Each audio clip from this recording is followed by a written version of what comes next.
there is no problem of life, in the sense in which we ordinarily use that phrase. And that seems an almost astounding affront to our common sense. Life not a problem. We see it as nothing but problems. We regard ourselves in a morning, noon, and night struggle to solve the great problem of existence. And for some people this problem is, why does the universe exist? For other people the problem is, how am I going to get enough to eat?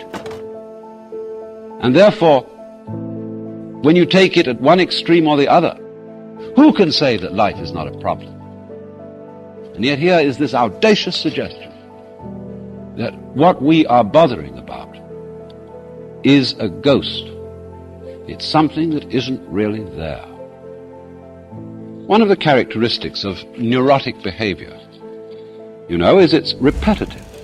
The neurotic personality keeps going through unsuccessful life patterns again and again and again, and nothing seems to be able to stop it. The round, or the rat race of birth and death, that is to say, of life as we ordinarily live it.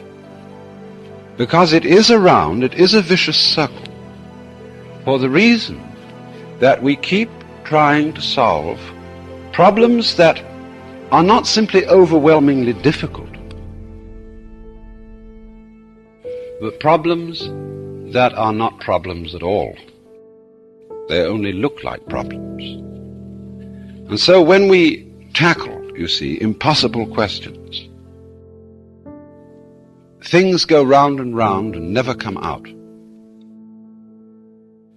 Now, take, for example, some of the many ghosts which haunt our minds.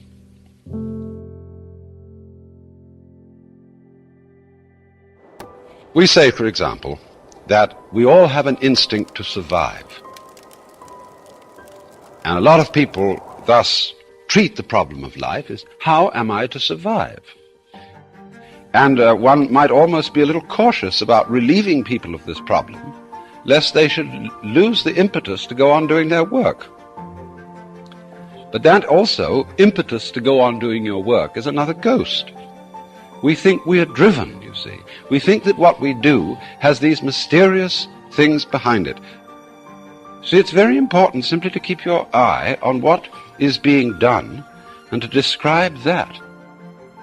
And if you describe it clearly enough and well enough, you will probably find that the ghost of instinct disappeared.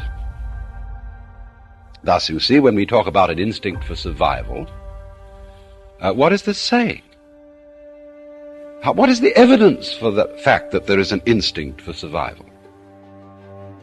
There is no evidence except that, in fact, people survive until they don't.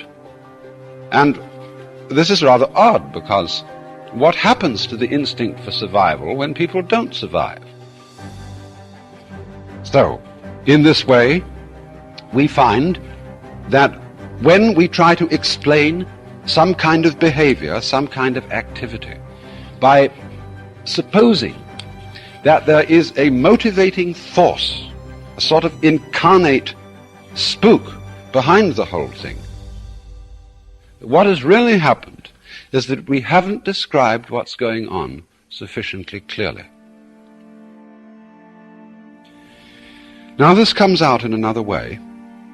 When we try to describe anything at all and think that we are describing something that, as it were, exists all by itself.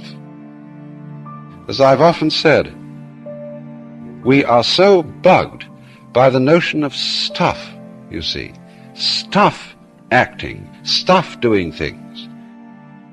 But all that is that the world strikes us as being material until we examine it closely. In other words, a distant nebula in the heavens looks like a solid star until you turn a giant telescope on it and you make out the clear pattern of a spiral nebula. In other words, the concept of stuff is a sensation that we get when we haven't examined things sufficiently closely, or when our instruments are not fine enough to penetrate what we're observing. But when the instruments are fine enough, what we get instead is pattern, and pattern is simply a form of behavior, of activity.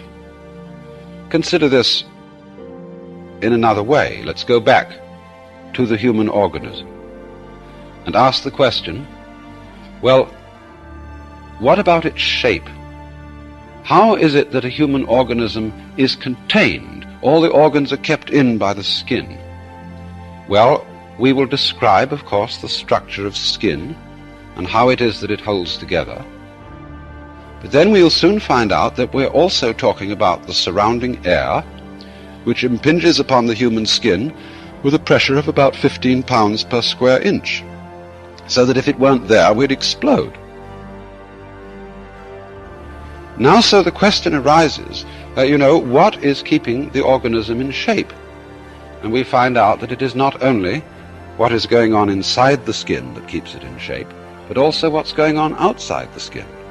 And when we go on to describe this still more carefully, we discover that it isn't quite correct to say that it is the air that is doing this, or that it is the organism that is doing this. We begin to describe instead what Dewey and Bentley, in their very fascinating book, Knowing and the Known, call a transaction.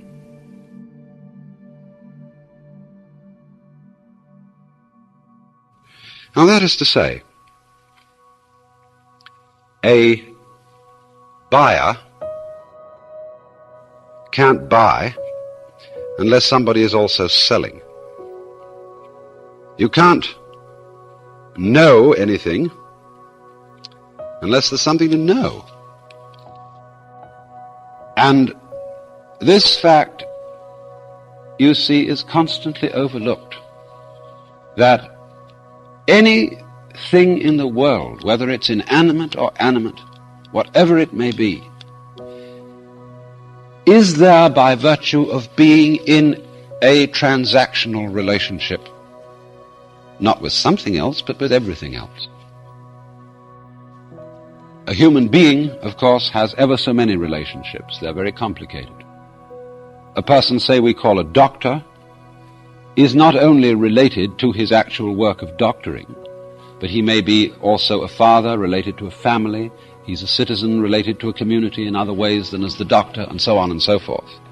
And so we begin to imagine him, as it were, apart from his relationships, as a sort of constant, going through all these different relationships, and therefore in some way different from them all. But this, you see, creates a ghost. It creates a being independent of all the different relationships in which he finds himself, whereas, strictly speaking, he is inseparable from those relationships, and we can't eliminate them. We can only describe him fully as the entire whole complex. So that, in other words, every organism could be called the behavior of the field or environment in which it is found. Now, this doesn't mean that the organism is something pushed around by the environment and is completely passive and inert, and that everything that it does is simply a response to external stimulus. Because, in a way, the organism is part of its environment. After all, it is an object, a process in nature, in the cosmos, just as much as everything in its environment. There is really no way of separating the two. Instead of speaking, as it were, in this terminology of doers and done-tos, attackers and victims, we simplify things considerably. just by confining ourselves to a description of what is happening. And as we do this, we get a peculiarly clarified picture of the world, without all sorts of ghosts.